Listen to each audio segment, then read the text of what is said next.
See you on all our streaming platforms at 7.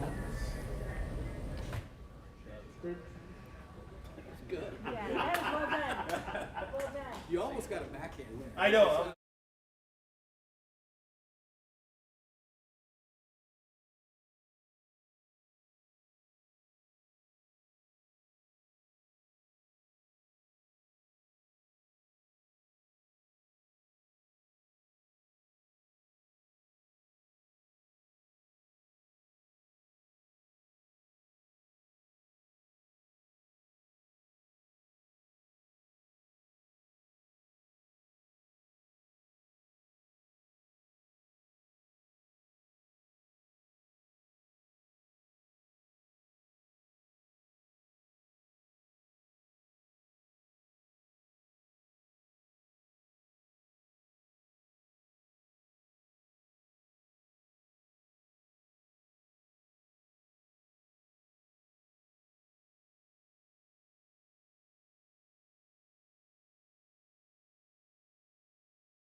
Here in the KSAT studios, we are covering all of the runoff races here this evening. As we do most election nights, we are bringing you insight from the one and only Power Panel. We've got a lot of things to watch tonight.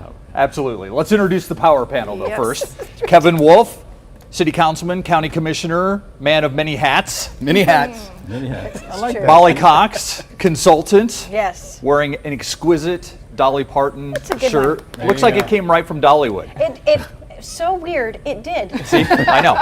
DeMonte Alexander, consultant, has worked in both city and county government. Thank you for being with us tonight. Thank you, Steve. Thanks for being here. All right, so we're going to look statewide, right? We're going to look statewide at all the races, kind of see if we see a trend, especially the school vouchers. But there are really 3 local races that we can focus on. And I didn't want to do this, but Myra wants to do predictions right off the top. Oh, nice. Yeah. I was like, what? The merengue? What are you doing? What's I happening? love it. I love it, Myra. Be bold. Be bold. Yeah, you know what he did. He just put it all on me. So we're going to start with you, Kevin. Any predictions you want to make? Before All we right, go? so let's start at the top. I think Congressman Tony Gonzalez is going to win. Give me a number. What? See, Not just he didn't want to do predictions. it. He didn't want to do it though. Remember? 2 points. 2 points. You're saying 52. Yeah, it's going to be close. Wow. All right. Okay. All right. Then we'll move down a step into Kuempel, right next door, state rep. I think he wins as well. I think it's going to be closer to 54 for him. Interesting. Okay.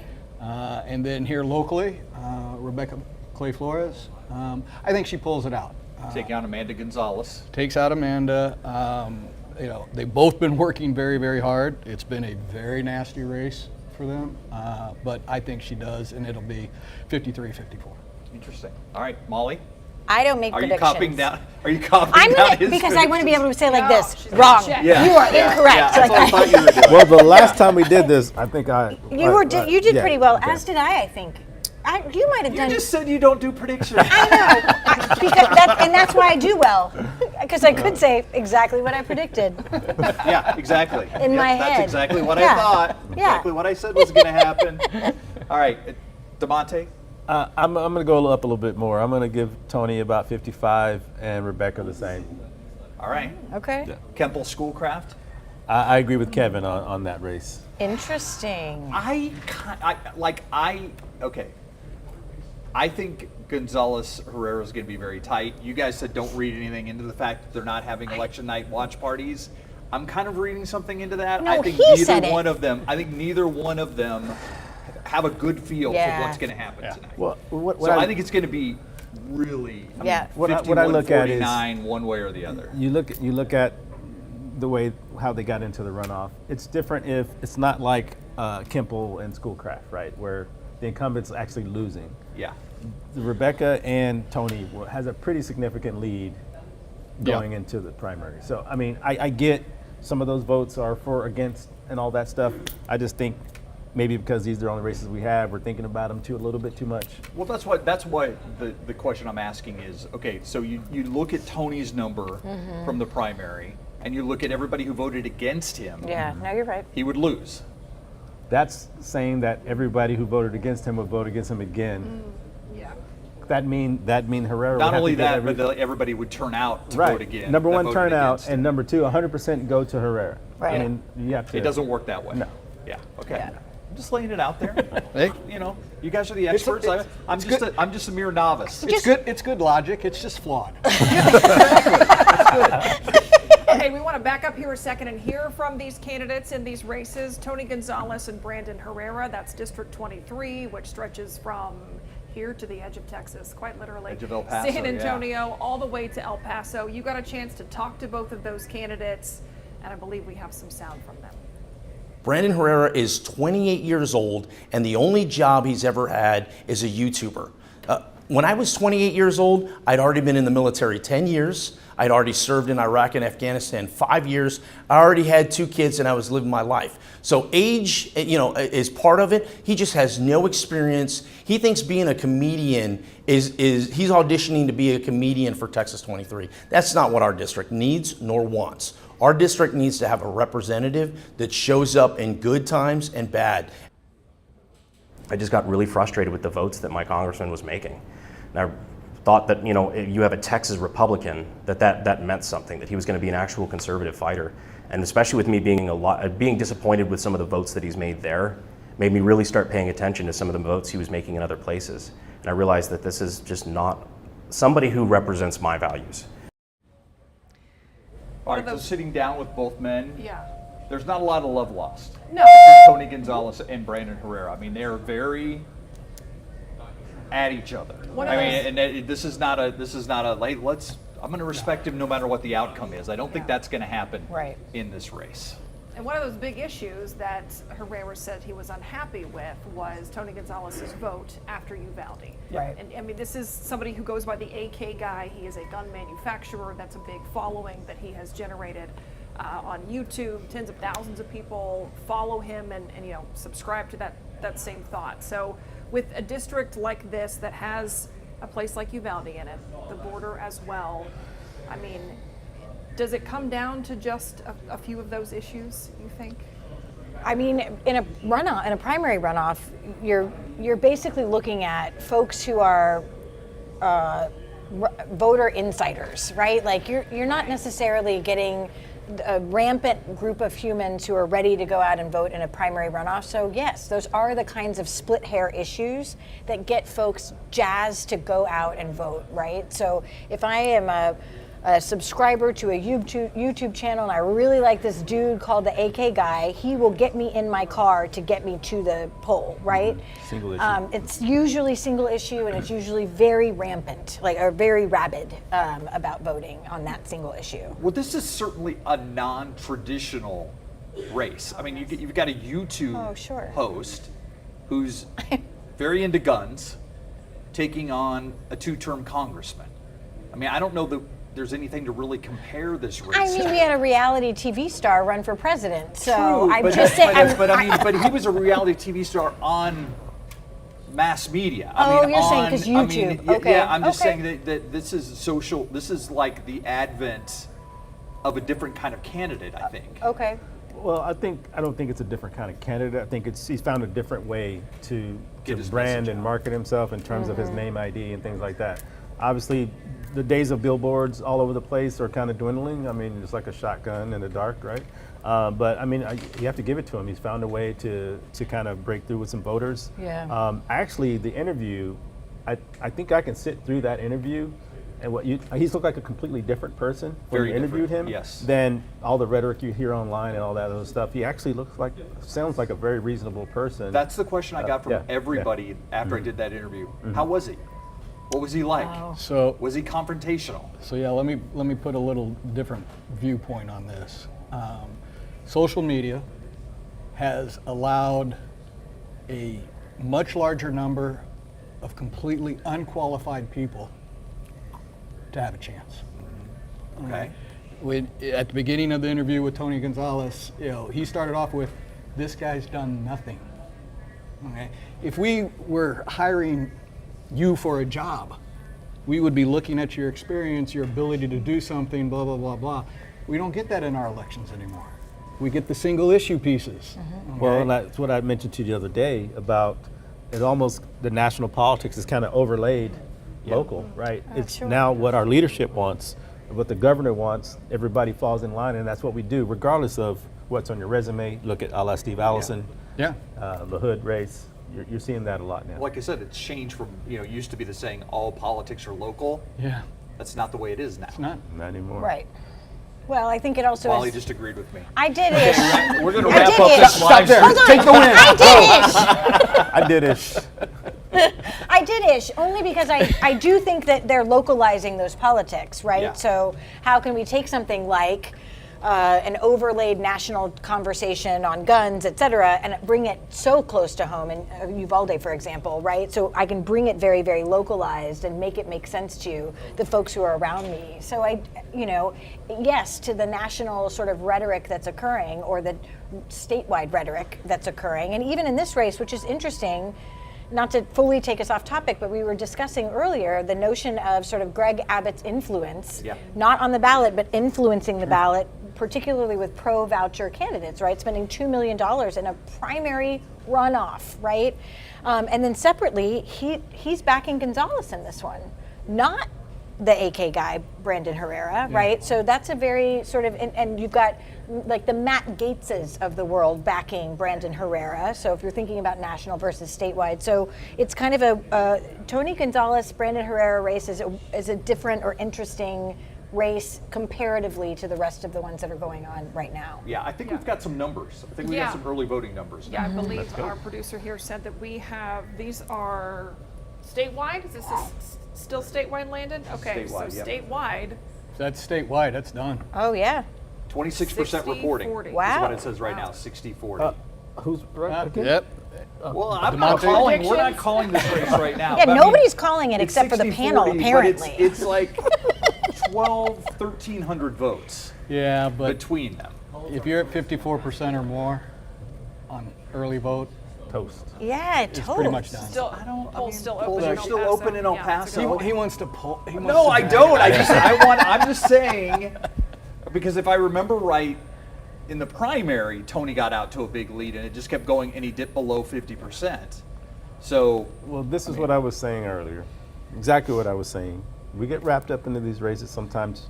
You look at the number of support he had going into after the general election, he still had a stronghold over that district, Yes. right? And so this is what we talked about. A lot of those voters didn't go vote for Brandon Herrera, or they stayed home. Right. Exactly. I do have a question about 23 when we get a little farther, because I'm not ready to call it yet, even though you guys are. Fair? Well, But I'm just. we're just Well, I offering caught him when I the walked through the stuff door, that so. because Molly's we're with you. nerds. I'm like, hey, it's 60% is hard to overcome in an early vote. I said True. 55. All right. Yeah, You it's did? hard.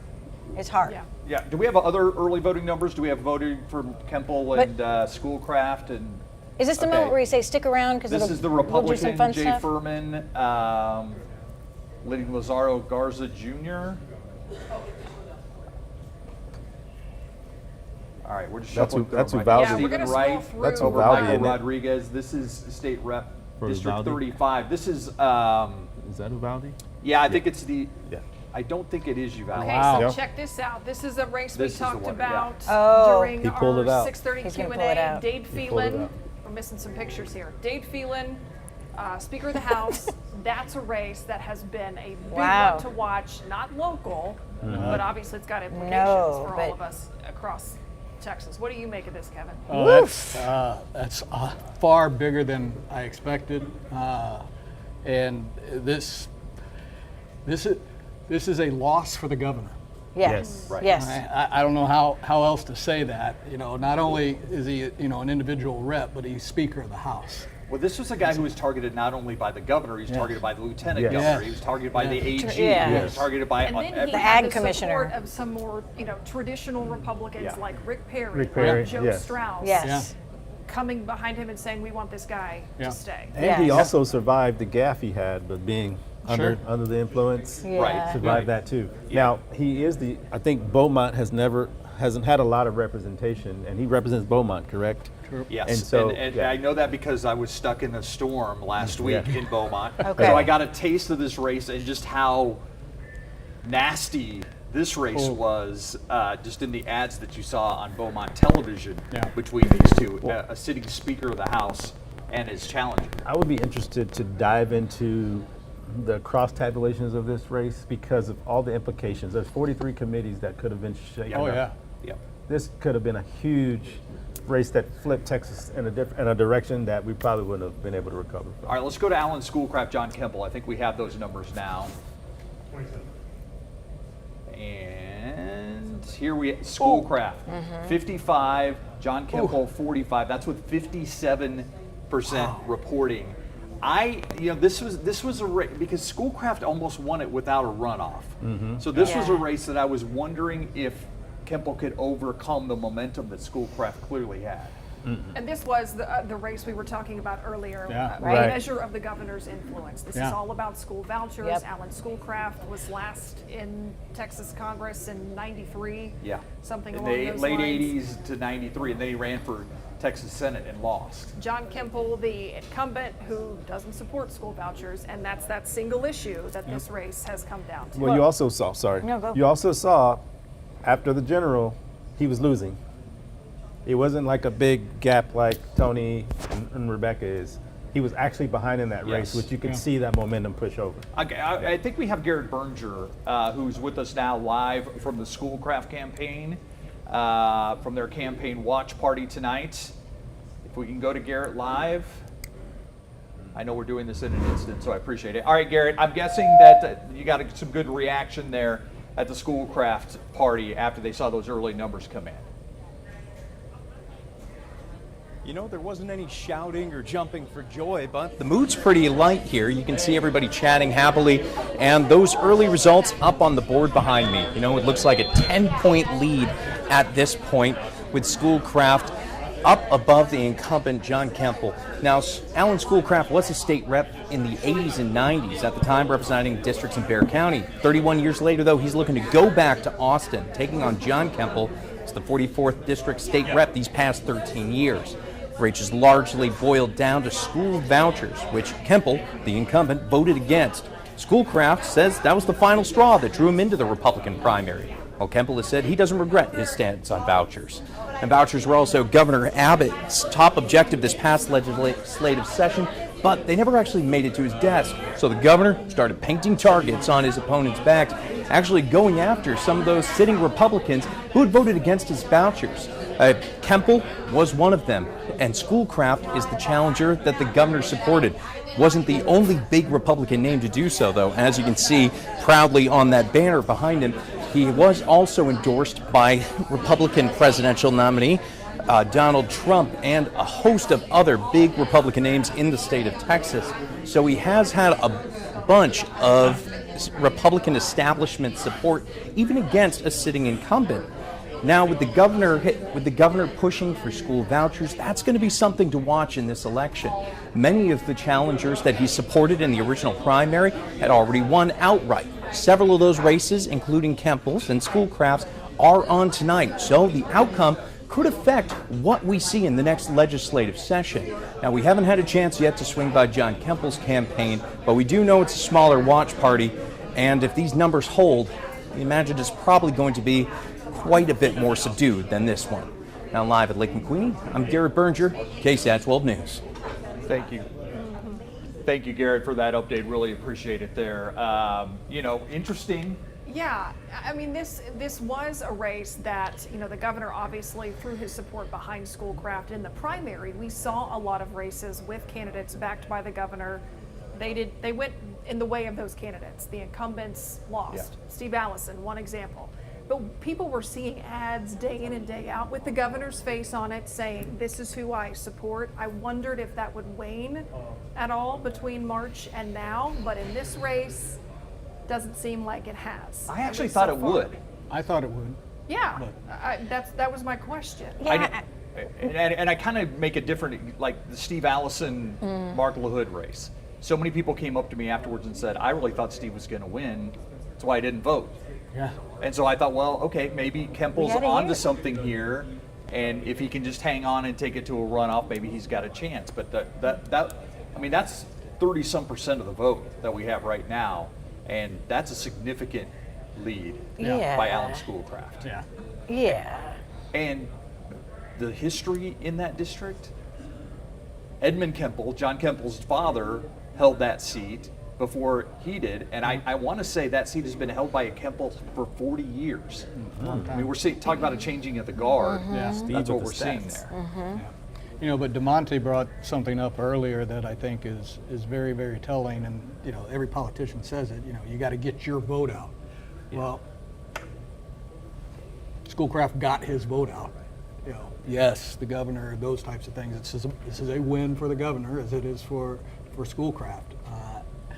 The unfortunate part is it got the negative vote out. It's who was fired up enough to get up and go out and vote in the runoff. Yeah. Yeah, I think school vouchers is a thing. Like that's such a thing here in Texas right now. Yes, right. And to be fair, right, if we're talking about these sorts of races, we've got 6 incumbents that were voted out during the March primary. We have 5 now in a runoff that Governor Abbott has backed, again, with like over $2 million in a runoff after $6 million in the primary.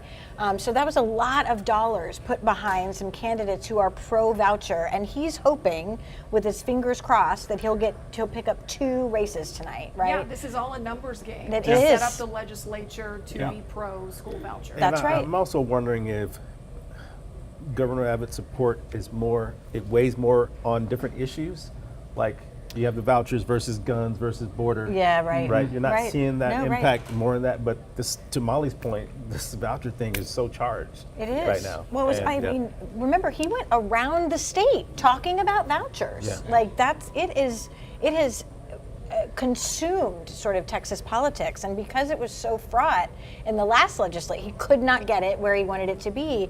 He turned all of his attention to the races that are going on right now. I see a It's KSAT consumed explains Texas coming up. politics. There you go. KSAT explains. I see a KSAT explains coming up for vouchers. To your point, consume Texas politics, but I wonder, is it really consuming, the thoughts of the people actually going out to vote? Well, or not voting. Or not voting. Yeah, right. Like Is this a top issue for voters? Yeah, and I mean, life tells us no. Yeah. Right? Like, Well, I mean, we've been part of this. If you do a poll right now, I don't think Vouchers is in the top 5 or top 4. If you poll Bexar County, it's public safety, transportation, all those, and then Vouchers will probably creep in there somewhere. But to your point, it's charged right now because it's all we're talking about. But I think if you poll this, it's not one of the top issues that everyday citizens Well, and I'm thinking about how all of these things are like kind of interlinked, right? So if we're just talking about Bexar County and we're thinking about school vouchers and how that is also linked to what public schools and parent choice, et cetera, and we just saw in Northeast Independent School District a swing far, far away from that, where it was very much student focused, very much about folks being elected that were very focused on student success and did not want anything to do with sort of culture wars of banning books, et cetera, right? So there's just such it seems to be sort of top of mind, what is the thing that sort of salient point that people can drive home. And I think in this particular race, it is literally school vouchers. Yeah, absolutely. Yeah. All right, now, we don't have numbers for Precinct 1 yet, but I know that our Dylan Collier does. I know he is live out. I believe he's at the Rebecca Clay-Flores campaign watch party. Of course, she's taking on Amanda Gonzales, and he is at Dr. Amanda Gonzalez' headquarters right now. Dylan, if you can hear us, our system seems to have a little snafu in it. So what numbers do you have from this race? Steve, after the early vote, the incumbent Rebeca Clay-Flores has 64% of the vote, just over 1,900 voters. And Gonzales, who is looking to unseat her, came in with 36% of the vote, 1,009 votes. So nearly 900 vote difference after the early vote and absentee votes had been counted. So I think that might explain why this is one of the most subdued and quiet watch parties that I've ever been to in covering politics for close to 20 years. It'd be very difficult based on the voter turnout for Gonzales to turn this around and come back from such a huge deficit after getting out of the March primary in second place and forcing Clay-Flores into a runoff. Kevin Wolf and DeMonte Alexander and Molly Cox were all talking about how charged this race has been, Dylan. And I mean, we've even seen it from a complaint standpoint. I mean, Dr. Gonzalez just filing an ethics complaint against Rebeca Clay-Flores for some of her mailers that she sent out. Yeah, there were a number of quotes that Clay-Flores attributed to leaders in Bexar County, the head of the San Antonio Police Officers Association, the mayor of one of the San Antonio suburbs, that have now been called into question whether or not those people actually used that verbiage, whether or not they had actually endorsed the commissioner for a second term in office. So yeah, that generated an ethics complaint filed by Gonzales in the last 10 days with the Texas Ethics Commission. And that was just the latest sort of layer to this race, which had really stayed off of the radar until the month of May. We had a story on KSAT a couple weeks ago about Gonzales and her former employer, the San Antonio Police Officers Association, going back and forth over the creation of these meeting minutes. They were going to apply to the Texas Lottery Commission's charitable bingo to try and get some proceeds from bingo events. There were accusations that Gonzales was forced to create meeting minutes and then present those to the state. And that's an organization that SAPOA eventually distanced itself from and never submitted the application over questions about the veracity of those records. Then you had Clay-Flores, who has been backed by the Texas Organizing Project, which is a pretty socially progressive political advocacy group. All of a sudden, she gives $30,000 in her discretionary funding to Blue Cares, which is the nonprofit arm of SAPOA, which was sort of made for strange political bedfellows here in the closing months of this election. So just a lot of different storylines at play, but it appears at the end of all of that, you're going to have the incumbent hang on for a second term in office. Yeah, and I know there were also some allegations that there were some robocalls that perhaps were, targeting Clay-Flores that weren't 100% above board, and it's been a back and forth, like you said, really just for like the last month and a half in this race. And by the way, the numbers we just popped up were not the right numbers. Dylan, the numbers you have are the right numbers. Give us those numbers again before we let you go. So after the early vote and absentee votes were counted, the incumbent Rebeca Clay-Flores has 64% of the vote. Looked like 1,911 votes total, and Dr. Amanda Gonzalez had 36% of the votes, so 1,009 votes total, which means that Gonzales will have to make up at some point tonight, if she has any hopes of overtaking Clay-Flores, will have to make up about 900 votes. Yeah, now we've got the right numbers up there. All right, Dylan, thank you very much. It'll be interesting to see what Commissioner Clay-Flores has to say later, because there were some of the allegations against her not being involved, not going to community meetings, that she took very personally in this whole thing. That's, that's something we've heard a lot before the primary. DeMonte, Kevin, this one is a prediction. Stars in your columns for that one. You talked about how this, DeMonte, was all about numbers in terms of the number of people that ran against Rebeca Clay-Flores in the primary. Yes. They ran viable campaigns. Right. You weren't surprised this was headed to a runoff. No, not at all. I mean, you could be one of the most popular candidates in the county, and you have 5 or 6 candidates run against you that actually run viable campaigns, that raise money, that have campaign organizers.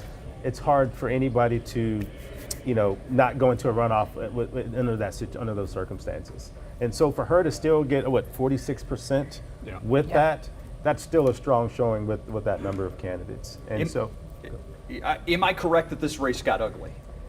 It got very nasty, and it's what and also I always preach about this. I think Bexar County kind of just doesn't take well to nasty politics. They don't like it, and that could be a factor into this race as well. But it got really nasty. There's a point where you wanna attack someone on their voting record or on their credentials and things like that. But I think there's a line that was crossed in this campaign, which is unfortunate. Yeah, it was interesting just for me, the allegations against Rebeca Clay-Flores that she wasn't showing up to community meetings, that she wasn't responsive to her constituents. She took that she basically said those are lies. Yeah. I mean, I'm quoting her when I say that. I mean, she came out and said it's not true. Well, the numbers say she was telling the truth. Yeah. No, that's what I'm saying. I mean, so I really want to hear what she has to say tonight, because I, despite the 5 candidates that were running against her, I think she thought she wasn't going to go to a runoff. I agree. I definitely think the runoff threw her. I don't know that she would have I know she understood five candidates against you. That's a pretty big thing, but. Well, she is a new candidate, right? Right. She's a brand new candidate. Sure, There's a lot of learning curve that happens. Not saying she didn't know, but giving her the benefit of the doubt, she is brand new to a candidate. There's a lot to understand about how all this stuff works. Sure. Right? And so I could say that probably how hard she thought she worked. Yes. And the hospital that she brought to the district and those types of things, she thought, well, how could I ever go to a runoff? Yeah. But not thinking about, hey, these other candidates actually ran great campaigns. Which is, I'm not saying that it was right or wrong. No, I'm sure. and actually, in a way, I'm saying it's human nature. Right. That you work so hard and you're doing all this, not for yourself but for your district, and then you find out your district doesn't give you 50%. I mean, that's got to be disheartening in a certain way. I say this to every candidate, everyone who serves in office. There's 2 skill sets. There's the skill set and the science behind knowing how to run for office. And then there's the skill set of actually doing the job if you get elected. Yeah. Now, I will tell you personally, I think Rebeca did both of those well. Okay? And I think He's giving you snaps, by the way. and I think her coming into this first re-election campaign, she knew she did the job well, and she expected that to be the carrying thing. And so, to Molly's point, I do think she was surprised. But I agree with DeMonte, when you have a large number of candidates that actually know the science behind running for office, it's going to make a dent, especially when it's your first re-election time. If she continues to do the job that she's doing for her constituents, The numbers will show you up. won't see this next time. Yeah, you won't see 5 people. You won't running see against And her. this makes her stronger. She's going to learn a lot from this race, for good and for the things that she's not doing so well. She's going to learn how to better herself on those things. So. Yeah. Hi. I just was going to see if you wanted to add something to it. I always try to leave air for Molly. I wait for Molly to. Ready. Listen, I will say this. I fully agree. We've talked about this ad nauseum. There's a difference between being a campaigning politician and a governing politician, an elected official, right? And I think the challenge is that we collectively as human beings get caught up in the campaigning politician part and are like, well, I don't like the way she talks to the thing, or she gets mad, or she didn't come, and I'm like, what is this person delivering for the folks within their district or precinct or whatever?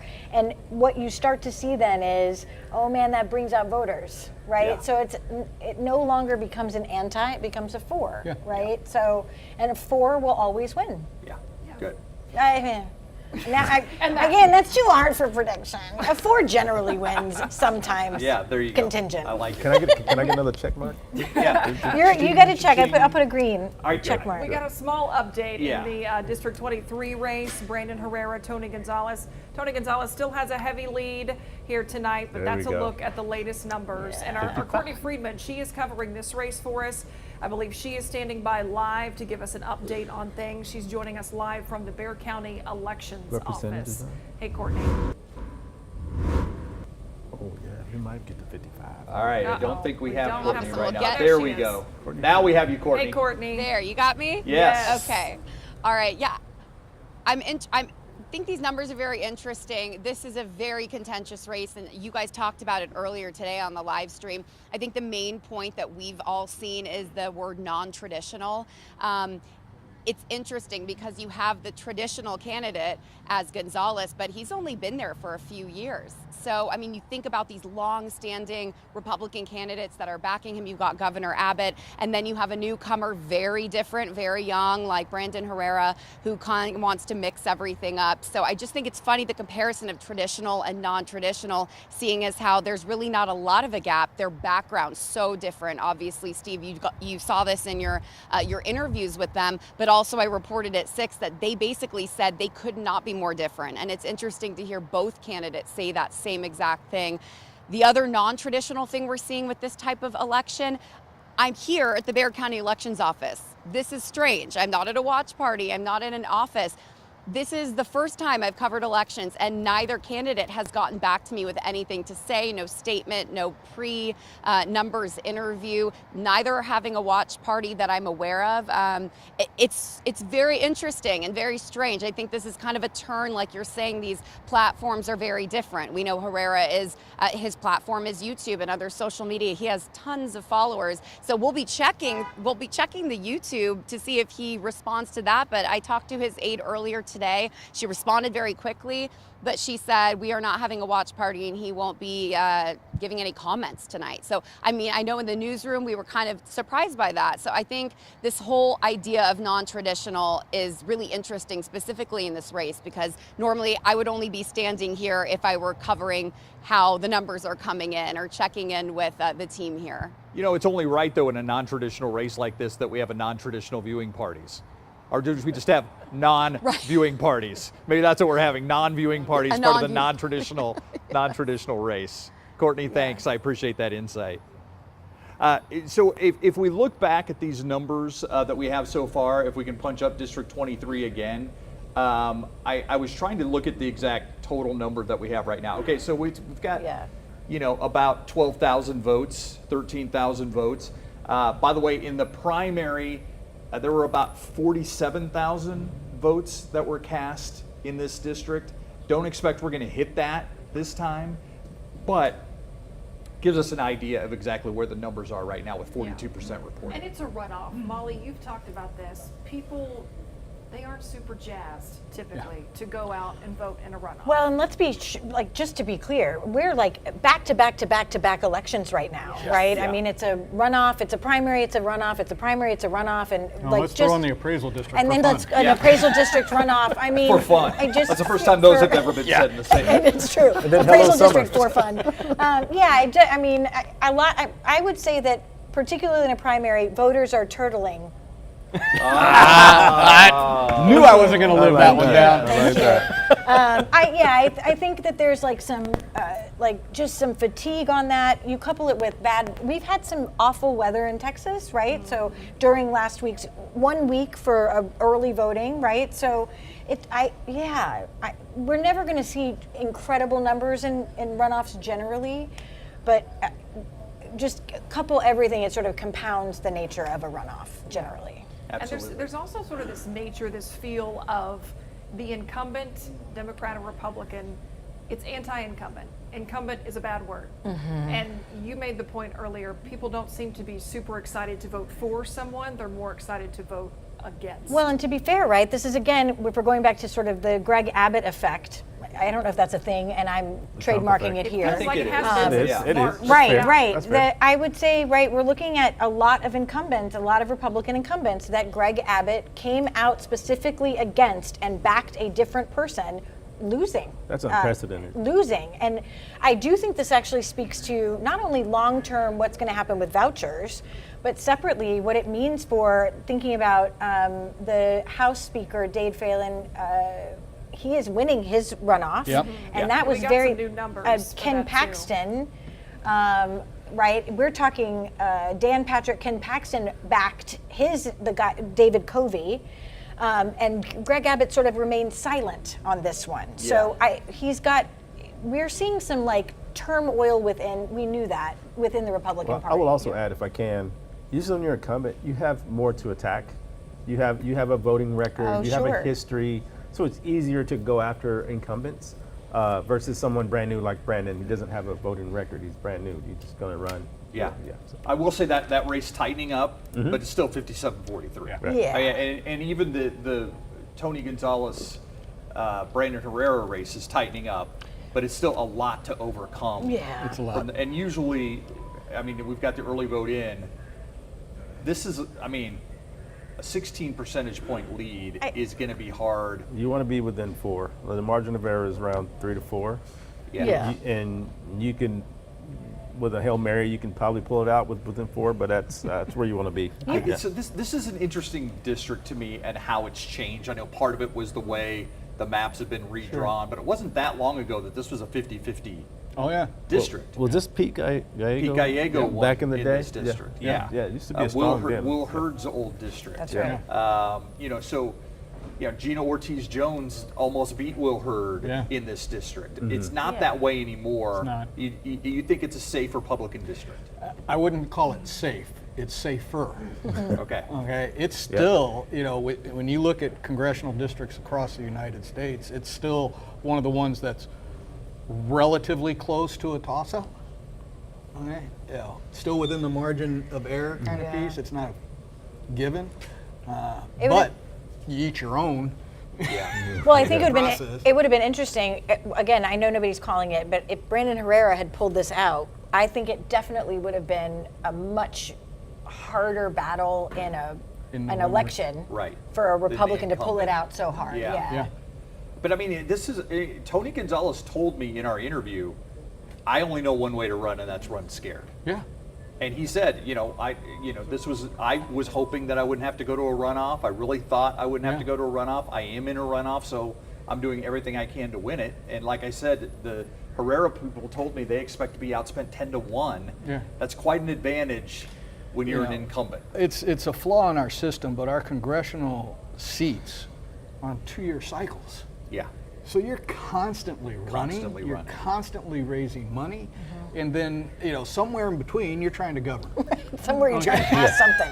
Yeah. Pass And anything. Just there's no pass spending. anything. There's no contribution limit. Right. Yeah. Right. So, Well, and it goes back to money as well. If we think about even coming locally, right? Rebeca Clay-Flores had infinitely more money than Yeah. It's right. 2-1. Right. So I'm like, if you follow the money, typically when somebody is spending the dollars, when somebody has the cash to spend, they are going to have the game that needs to push forward. That's and this is probably getting into the minutia a little bit, but I did. we're on a live stream about a runoff. You're fine. Minutia away. Yeah, exactly. So if there's ever a time. I think Amanda raised about 31,000, right? And out of that 31,000, I did see a lot of expenditures on staff, Yeah. right? And so something for all of you that want to run, and there's something called burn rate.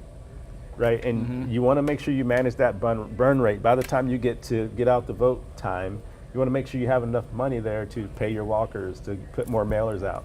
And I saw there was a lot of money spent on just staff, just having people around. Before you got to get out the vote. Exactly. Yeah. So, I don't want to say it causing it, but that's when you don't have money to spend, you can't reach voters. Yeah. Let's take a look at some updated numbers for Allen, Schoolcraft, John Kuempel. Thanks for allowing me to talk about those minutia. have just come in. If We we can like pull your that minutia. graphic up. And Yeah, we that's still, 44. There we go. okay, so within 10 now. But still, 57% reporting. I mean, it's That's 10. about 1,100 votes between the two. Yeah. This is, of course, we're talking about Seguin, part of New Braunfels, kind of Guadalupe County, Comal County. And we still haven't heard from these two candidates. So you want to take a minute to actually hear parts of your interview from them a little bit earlier. Good call. There's been folks trying to talk me into running for the last 6 or 8 years. And I kept saying no, no, let someone else do it. I've done it before, I've served my time. And I just kept saying no, but this time around, there were just issues that I really cared about. And then I think the final one was the school choice vote, when my opponent was one of the 21 Republicans that helped kill it. And I just said, okay, that's it. I'm gonna try to do my part. I think that's the defining difference between both of us. I'm supporting a system that we can see from other states and that just doesn't work. Just from a basic economic standpoint, the cost of it would be debilitating for my communities, my schools, our local economies, and I'm just not going to stand for it and watch it go. I think that is a big question with the school voucher issue. It's less about choice and more about cost. What is it going to cost the public education system? And we talked about how this is a numbers game. The governor trying to line up a legislature that would pass this, but you all know a little bit more about the political process. If the numbers pan out, does this mean school vouchers passes in Texas, or there's a lot of ground to cover before we get there? Look, it'll always be a fight. What you will probably hear after this is the smaller counties who rely on public school districts and the jobs that those provide are going to start screaming. Yeah. And Okay. they have. Those rural districts. Those rural districts, They have okay, been the they're- ones You got that it. stood against this for decades. So while here on runoff election night, the governor is winning his fight for vouchers. He's still going to have to go through the legislative battle, and Right. a number of those that said, "Yeah, I'm for you," may change their tune once they're actually in office. Okay, so there'll still be a fight, but if I had to guess, based on how close it came last time, Yeah. you want me to predict something? I predict we have a voucher. in I want to this ask Kevin something. So there was an argument that is it Covey?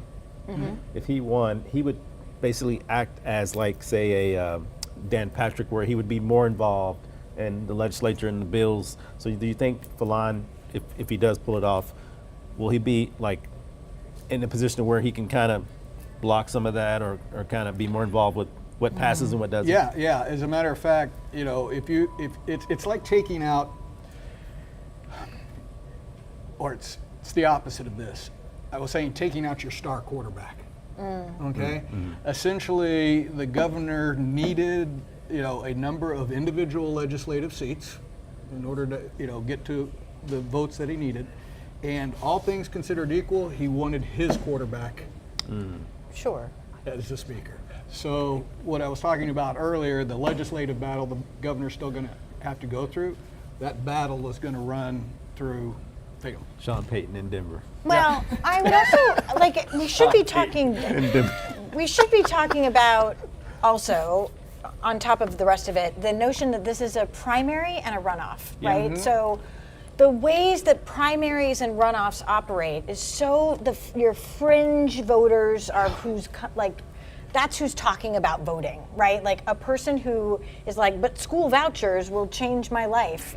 That's who's voting, not your regular election voters, and those are the folks who are like, okay, the people have been selected, and I will go out and choose the candidate from one side or the other, basically, right? These are your 4-4s. They vote in every single election for the party that they choose. Right.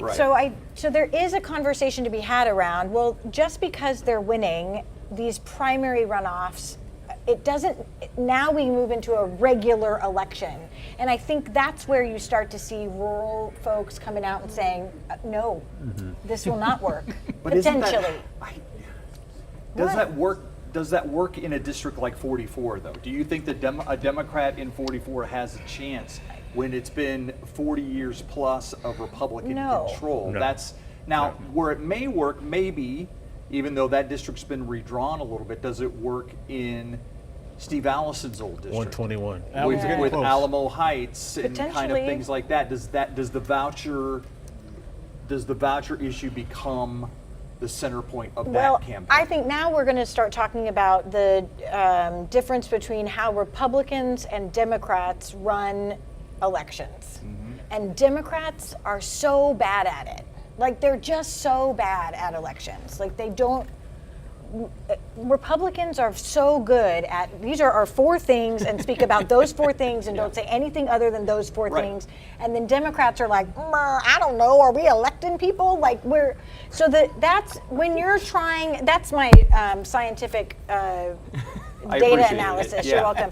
But I do think that there's something to be said for that, because in something like this, where it's very serious, where you have to go in hard on, like, almost cherry picking smaller races that maybe you might have a potential margin of error space, it has to be such a major ground game. And I don't know that the Democrats have it. So I was operating in 121 after Joe Strauss vacated. And at the time, there was effectively no Democrats because they had all voted for Joe Strauss for years, for 10 years or so.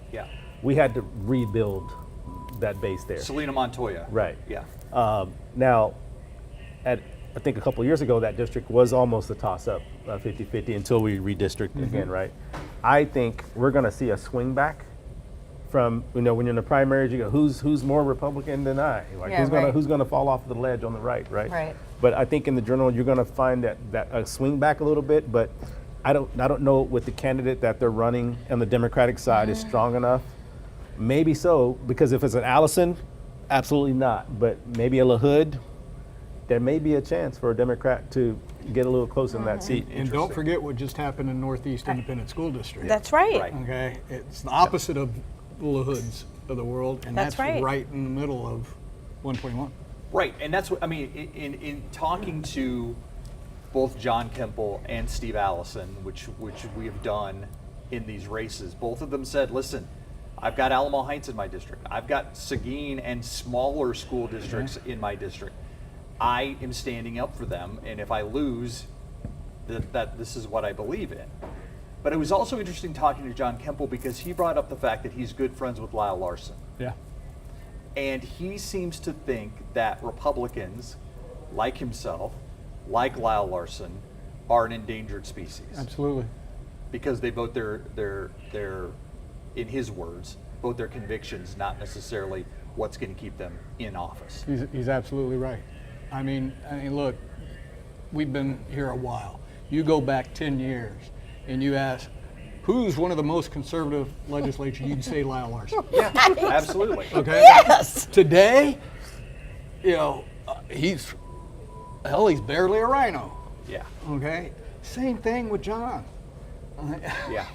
Yeah. Those two were birds of a feather. They were true, traditional, conservative Republicans that everybody knew were really, really conservative. Yeah. Okay. Today, they don't have a place. I still think though, and Myra knows this because I've opined to her before about it. I cannot wrap my head around the concept of calling somebody a liberal Republican, especially somebody like John Kuempel, who is for build a wall, who is for all these things that are bread and butter Republican, but he's getting labeled a liberal because he didn't vote for school vouchers. Yeah. And It's just there are certain things that just boggle my mind when we're throwing out these terms that to me seem absurd. That's what it goes back to the ever-changing science of how you run for office. It has nothing to do with whether or not the person's going to be good at governing. Yeah. Or qualified. Or qualified. Well, like Molly said, for Republicans, if you have 4 issues, it's where are you on these 4 issues? Yeah. Are you on our team or not on our team? Yeah. But we've talked about that's happening with Democrats too. There's this trend of you either fit this mold that we would like you to fit in, or you don't. No, right now on the Democratic side, you're kind of finding out after you make a mistake, you find out, oh crap, I made a mistake. You find out after the fact, after you lose your election, oh, that's what happened. Well, and I think even on the Republican side, we're thinking about what we're seeing right now coming out in results is school vouchers is like that thing right now. You can vote, what we saw is voting lockstep with the Republican Party and hey, I don't think school vouchers is the route. And it's like, no, you're not a Republican. Here's one of the reasons vouchers was easy. Bathroom bill. Vouchers is an easy political topic because it's almost a yes or no question. Sure. Do you want to be able to send your kids to private school and get paid? Yes or no? Right. Okay? Yeah. It's not real controversial. Right. Okay? Compared to immigration. Well, sure. Compared to some of the other things. Well, which is why we sort of try to dumb these things down to like yes or no's, right? So saying school choice or we give it for parents need a choice, it's like, y'all. We all talked about sells. how school Right, vouchers no. may not be top of mind for most voters. Yeah. Right. But Republicans in Texas are hanging their hat on that issue. Yeah. Have we seen that before when one of those core issues is one that most voters aren't talking about? The bathroom bill. The bathroom bill. Bathroom bill. Joe Strauss. Bathroom bill. But yeah, Joe Strauss absolutely, standing strong against the bathroom bill that Let's made talk it did about not happen. And real that's- things and that's that why, matter. That's why Dade Phelan's kind of getting targeted in the same way. Right. I just, it's fascinating to me to see even people in this state that not so long ago you kind of considered a moderate. There was a time where maybe Greg Abbott was even actually considered a moderate attorney general. Yeah. He was in favor of the SHIELD law, with SHIELD journalists from having to give up their sources. Yeah. I mean, I don't think he's probably in favor of that now, but I mean, it's interesting the evolution of really both parties. But since the Republican Party's in power in the state of Texas, it's interesting to see that evolution play out. And I'm curious what this means for people like From Eddie. John Kuempel, from people like, Lyle Larson, from people, Steve Allison. Like, where do they go now? Yeah. Like the Kevin Wolfs. Yeah.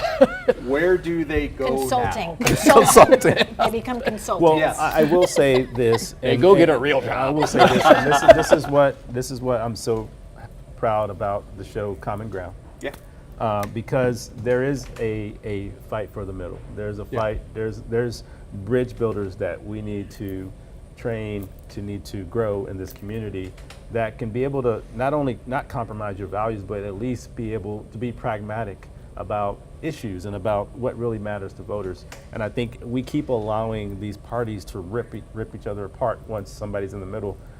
There is a group of folks that are fighting for that. I know Joe Strauss is focused on that, is trying to really focus on candidates that are about good governance, fiscal responsibility. My biggest fear, though, DeMonte, is that the citizens are hard to change and hard to get them involved until they suffer real pain. I agree. And how far does that pendulum have to swing before the middle wakes up and says, okay, enough of this foolishness. We got to get back involved. We're running out the Johns of the world. We're running out the Lyles. We're running out the Joes. Blah blah blah blah on the Republican side. Good governance people. Well, you know what the ironic thing about all this? The majority of people are undecided. They're in the middle. That's the majority. When you're running a campaign, that's what the fight is for, the middle, right? And so the way you win that middle is in a battle of messaging. It's a campaign of their messaging, and are you connecting with them, and are you leading them to the vote that you need from them? But And it seems like there's not a lot of messaging directed towards the middle. I was going to point to Molly's point about some parties do it better than others, right? Well, I also don't know that I'm fully in agreement with where this is going as a conversation. So I think in general, the way in which we have set up governance and voting and our election system is so fundamentally flawed that people sort of bow out. Those who are, I would say I want to be precise in language. Folks who have transportation and access to internet and know who's running and can get time off that's paid and get to an election and are just like, no, thank you. That's a very specific set of voters. Then there are folks who have no access to internet or can't get into a transportation, have no time off, can't figure out who is running or why or how, right? So we've made elections so difficult to maneuver that then we're like, okay, well, if voting's not the thing, then you have to get involved in some other ways, which also takes a lot of time. It's just a way in which we've sort of made it incredibly difficult to participate in the ways in which policies that affect us every day are made. And then we grouse about it, right? Not generally about voter turnout or who got elected or which person got the most money or how did a runoff happen. And I do think that there's a component to this that is a fundamental flaw in the way that we put people into office to govern for all of us. Well, I think two things can exist at once. I do believe in the message and how you structure a campaign, how you build your message, you go with those voters. But I do agree with you as well. Yes. Yes, absolutely. Yeah. I'm like We're a in comms, agreement. yes. We're in agreement. Because I'm like, hey, as a comms professional, you do have to know how to say the thing that you want, which is why school choice is for a voucher. Right. It's so smart. But it's, I mean, and that's why you got to call them vouchers, because Texas already has school choice. Of course it does. Yes. Yes. So that's why, I mean, it's a great communication tool if you're in favor of vouchers Absolutely. to say school choice, but you it's want- also not necessarily Well, no, it's accurate. factually inaccurate. Yeah. Yes, agreed. And I think that's part of the challenge is that how you message something and how it gets picked up in the lexicon. When is being factually inaccurate when you're running for office? Because Democrats don't believe in God. I don't know. That's never I'm happened. just saying. Let's go through the numbers again, and I think we might just wrap this up, because it seems to me like most of these races Yeah, are the decided. key races that we've been watching. This one keeps getting closer. It's 57-43 Yeah. I with said 43% reporting. That's it. Like I said, keeps getting closer and closer. This is District 28, another one that we've kind of been watching. It looks like Jay Furman is going to win barely this got Republican close. runoff. District 35, Stephen Wright, 53-47. This is very close, though, with just 19% reporting. This is Dade Phelan and David Covey. It's getting tighter with Okay, 64%. there's a couple of oohs over here from the power panel. We didn't do that one. We didn't do that We one. didn't do that one. We didn't do that one. Oh, but we it's- didn't predict that one? They were wrong though. I mean, this is less than 1,000 votes Yeah. right now Yeah. that are separating these two gentlemen. Okay, Schoolcraft Al, Kuempel that- still staying at 10%. Yeah. Rebecca's still there. This is Oh, that's Henry State Cuellar's, Board yeah. District 80, and Henry this Cuellar's was sister. Yeah, Rosie Cuellar is Henry- Henry Cuellar's sister, correct? Yes. This was the Uvalde area. This is an interesting race to see. A lot of people were curious how Henry Cuellar's sister would do in that district, and she's losing the Democratic runoff right now. DCCC got involved. Bear Yeah. County Commissioner Okay. Precinct 1, again, this is still early voting, but the no incumbent election. 64-36. Yeah. A huge hill for Dr. Amanda Gonzalez to make up. Yeah, not a lot of questions about that race. All right, so I think we're good to wrap up this live think stream we're for good? tonight. I do. You sure? I want your guys' final thoughts on what you've seen tonight, your takeaways, and how you feel about it. I'm not ready yet.